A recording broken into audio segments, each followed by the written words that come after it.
Markay joining us right now, Washington Free Beacon.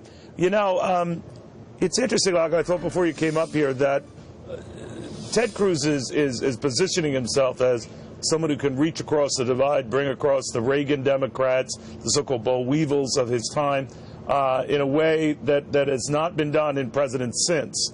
Now, you have the likes of Bob Dole and others saying, well, wait a minute, he's not the guy. Forget about reaching across the aisle. He doesn't even have his own aisle. You hear a lot from the so-called establishment Republicans who still don't find Ted Cruz their cup of tea. So is this a tempest in a teapot, or what do you see? Well, I think what were the Reagan Democrats are now, for the most part, what we could consider establishment Republicans. And the Democratic Party, whether intentionally or not, over the last few years, has really sort of purged a lot of these moderates from their ranks. And a lot of that had to do with very unpopular policies under President Obama.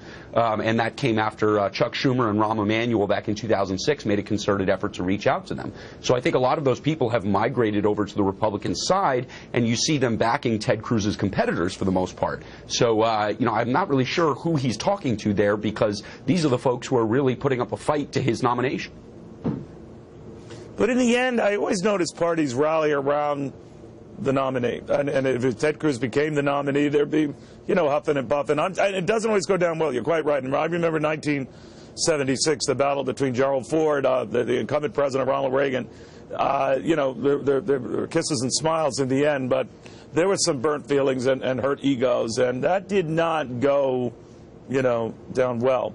But in the end, the nominee is supported, at least in theory. Do you think that Ted Cruz would be a divisive nominee, that others who don't like him just simply wouldn't campaign that hard, would sit on their hands? What?